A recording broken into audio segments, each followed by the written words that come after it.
प्रचंड के छोटे भाई लंदन में पढ़ते हैं।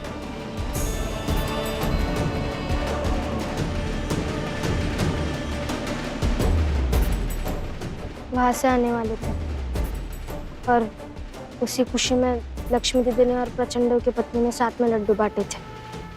अच्छा,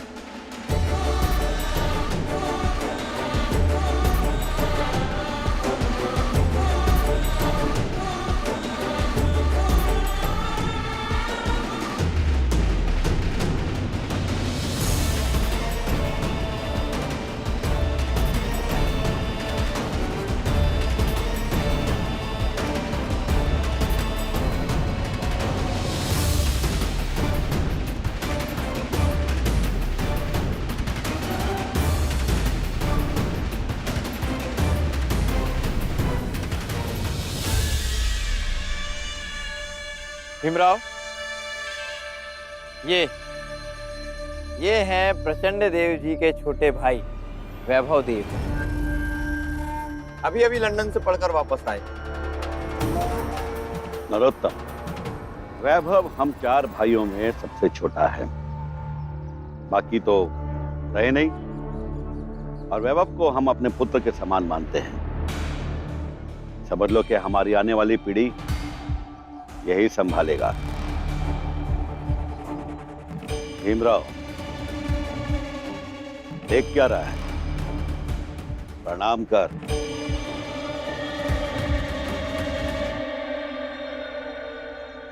ये जानकर अच्छा लगा कि आप पढ़ाई करने के लिए लंदन तक जाके आए हैं। वैसे अपने यहाँ की पढ़ाई और वहाँ की पढ़ाई में क्या फर्क होता है? और वहाँ कितने प्रतिशत लोग पढ़ते हैं?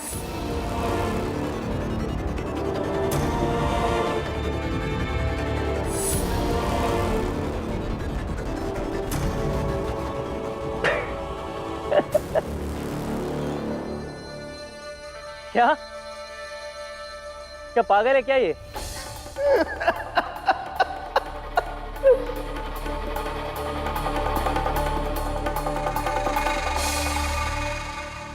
शक तो मुझे था वैभव देव, छोटी जात का है ना।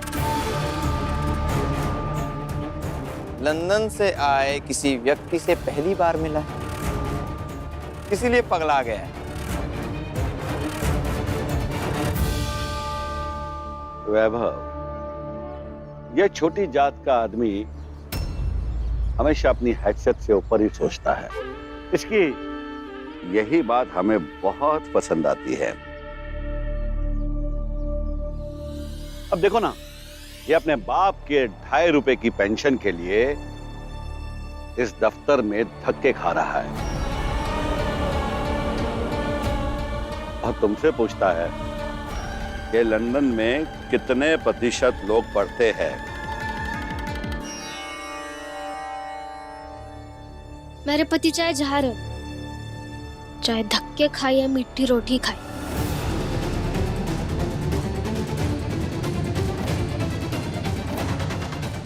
और आप जाइए ना, आ गए ना आपके भाई, तो खुशियां मनाइए।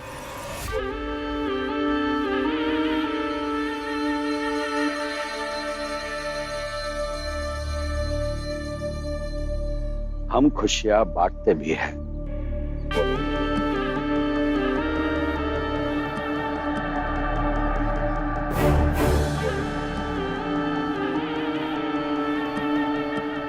ले भीमराव, खा ले। हाँ, आधी आधी खाना। हाँ, लो। नहीं चाहिए मुझे। है तो ये मिठाई, लेकिन आप दिल से नहीं दे रहे।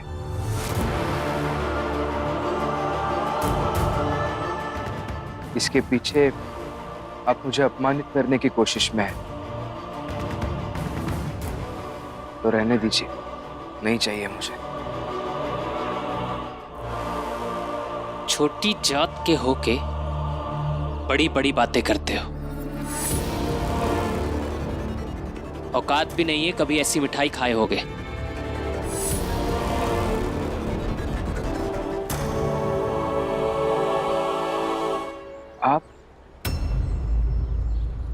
लंदन में पढ़ के आए हैं ना? मुझे लगा था आपकी सोच अलग होगी, लेकिन ये जानकर बहुत हैरानी हो रही है कि आप भी ये जात पात ऊंच नीच समझते भी है और मानते भी है।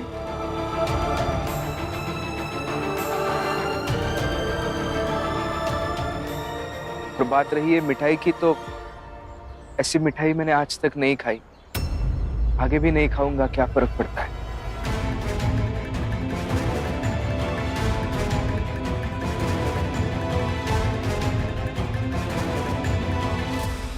भीमराव फिर से भाषण देना शुरू कर दिए।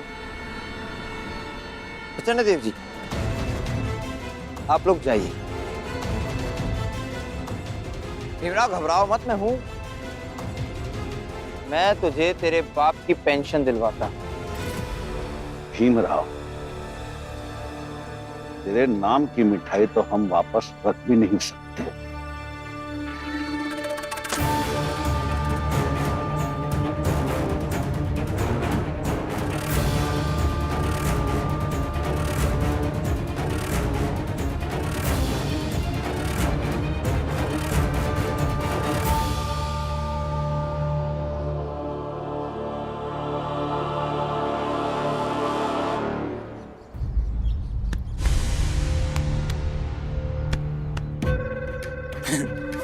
भीमराव,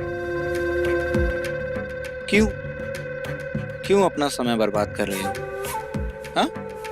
ये लोग चाह भी लेना तो तुझे तेरे बाप की पेंशन नहीं दिलवा सकते। हाँ तो ठीक है, आपको जो करना था कर लिया ना, अब जाइए। हमें जो समझ आएगा हम करेंगे। पवार साहब, आज्ञा नरोत्तम जी। इन दोनों को यही खड़े रखो आज। अरे बड़े ढीठ है ये दोनों। अभी अभी दरबान से धक्का मारकर कार्यालय से बाहर निकाला इन लोगों को, लेकिन इन लोगों को लज्जा नहीं आती। भीमराव जाओ, क्योंकि तुम्हारे बाप की पेंशन शुरू होगी नहीं, क्योंकि कोई भी उच्च अधिकारी तुम्हारी बात सुनने नहीं वाला यहाँ।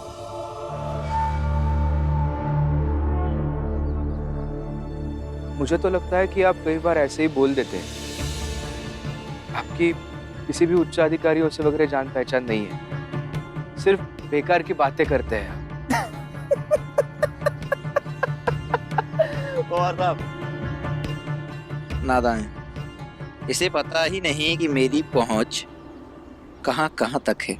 हाँ तो बताइए, कहाँ कहाँ है? मतलब नाम तो बताइए ना, तब मैं सच मानूं कि आपकी जान पहचान सच में बड़े अधिकारियों से है। नहीं तो मुझे लगेगा कि आप जिनके नाम से धौंस दे रहे हैं वो ऐसे ही कोई है।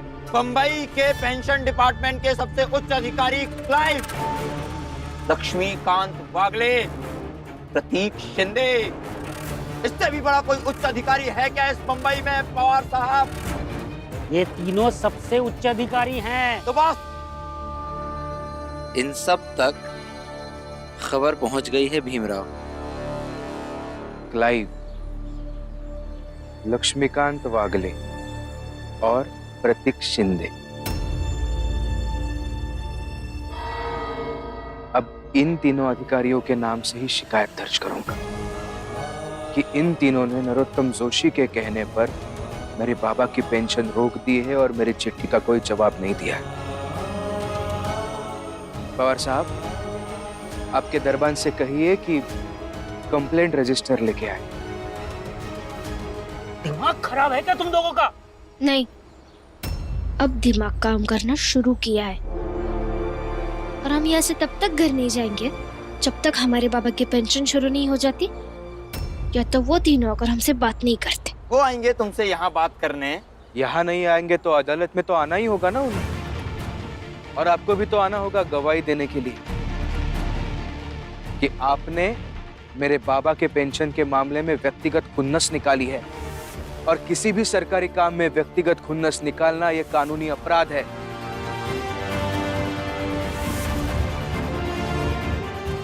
चलिए, इनसे बहस क्या करनी है, चलिए। अरे रुको, दूर रहो छोटी जाति के। खबरदार अंदर गए तो मैंने अपने पति के बारे में सुना है कि उन्होंने ऐसे ही चौखट पर खड़े होकर अंदर और बाहर के लोगों का गुरूर तोड़ा है। आज मैं भी कोशिश कर रही हूँ।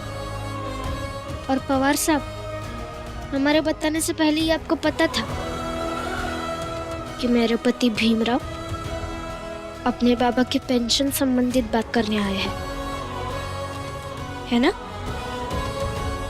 इसका मतलब यही होता है कि आप भी नरोत्तम जोशी से मिले हुए हैं। तो जाइए, जाके रजिस्टर लाइए, आपके नाम की भी शिकायत लिखी जाएगी। बेवकूफ समझ के रखा है क्या? हाँ, दरबान, बाहर निकालो इन्हें, मुख्य प्रवेश द्वार के बाहर निकालो और अंदर मत आने देना। जी साहब। हाथ तो लगा के दिखाइए, फिर मैं बताता हूँ। अब हम दोनों पति पत्नी यहाँ से तब तक नहीं जाएंगे जब तक मेरे बाबा की पेंशन चालू नहीं होती है। तो ये सब वक्त बर्बाद मत कीजिए आप। उससे अच्छा यही सोचिए कि ये हालात कैसे बदल सकते हैं और कब बदल सकते हैं। अरे वाह, कमाल है। तुम दो हो और तुम दोनों को लगता है कि तुम पूरा सिस्टम बदल दोगे।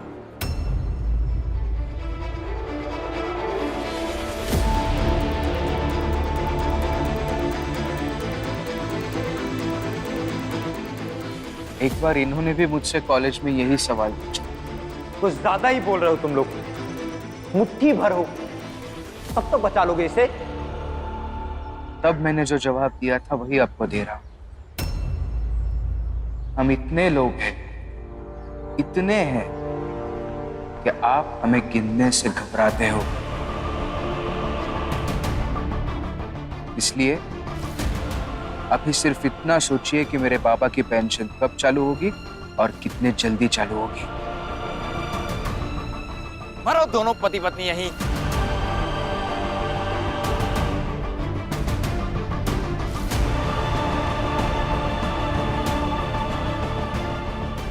ठीक है, खड़े रहो, दिन भर खड़े रहो, कोई फर्क नहीं पड़ने वाला। नहीं, हम इन्हें यहाँ पे ऐसे खड़े रहने नहीं दे सकते। हम पुलिस बुलाते हैं, वही इन लोगों को सबक सिखाएगी। तो दरबान, मेरा मुंह क्या ताक रहे हो? बुलाओ दरोगा साहब को और निकालो इनको बाहर। जी अभी बुलाता हूँ।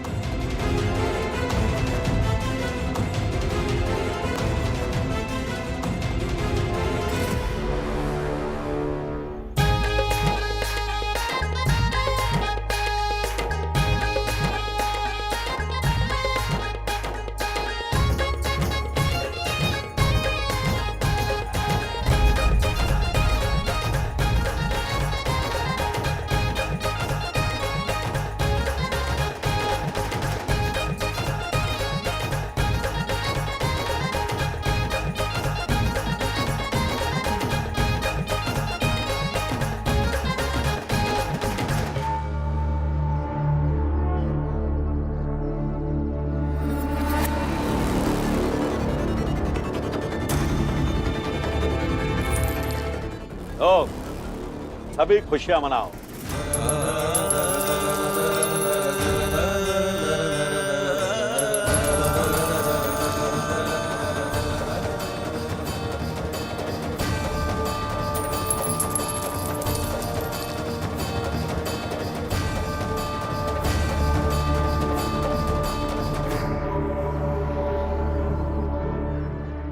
तुम भाभी हो ना भीमराव की? बदकिस्मती से हाँ, मैं उनकी भाभी हूँ। पर मैं माफी मांगती हूँ आपसे, आदत हो गई है उनकी, कभी भी किसी से भी उलझ लेते हैं वो। ना लक्ष्मी ना, उसकी आदत सिर्फ उलझने की नहीं है, उसकी आदत ये भी है कि वो भूल जाता है कि उसकी जात क्या है। वो भूल जाता है कि वो छोटी जात का है और वही उसकी हैसियत भी है।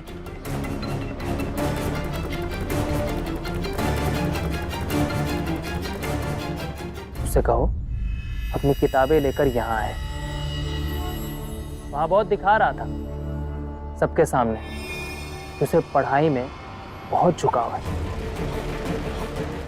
देखते हैं कितना पढ़ा लिखा है। नहीं मालिक, अरे ये सब उसका नाटक है, कुछ पढ़ा लिखा नहीं है, उसको कुछ आता जाता नहीं है। खाली दिन भर भाषण देते रहता है बस। हमेशा बड़ी बेशर्मी से अपनी पत्नी की कमाई पर जीता है और बस बड़े बड़े सपने देखता रहता है। सुनो,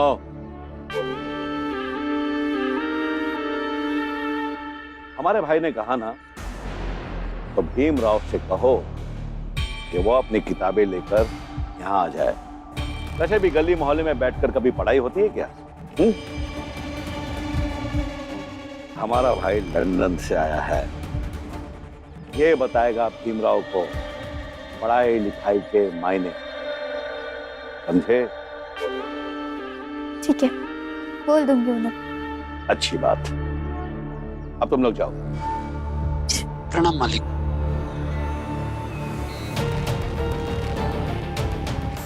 जी आप लोग सब अंदर आ जाइए, खाना तैयार है। आओ आओ।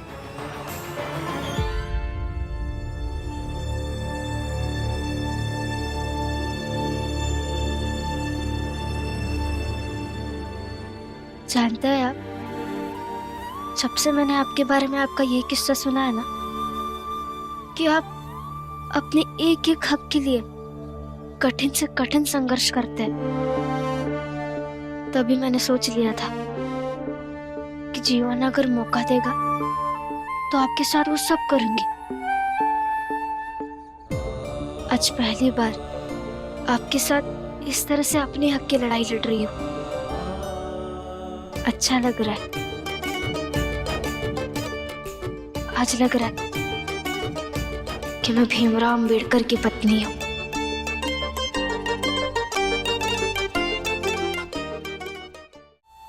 रमा, एक पति के रूप में मैं कभी नहीं चाहूंगा कि मेरी वजह से, इन संघर्षों की वजह से तुम परेशान हो जाओ। लेकिन अगर तुम दिल से चाहती हो तो अच्छा है। और मुझे भी मजबूती मिल रही है तुम्हारी वजह से।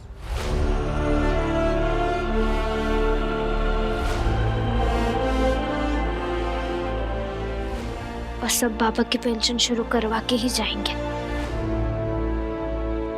सिर्फ पेंशन शुरू करवा के नहीं जाएंगे रमा, यहां से सीख लेके जाएंगे कि पढ़ाई नजरिया नहीं बदल सकती है, उसके लिए समझ भी होनी चाहिए। क्योंकि शिक्षा, पढ़ाई इंसान को नजर देती है, लेकिन उस नजर से क्या देखना है यह हमें खुद तय करना होता है। प्रचंड देव का वो भाई लंदन से पढ़ के आया है, लेकिन फिर भी ऊंच नीच जात पात मानता है। बहुत बुरा लगा मुझे यह सब जानकर। फिर बताओ रमा, इतना पढ़ के क्या फायदा हुआ?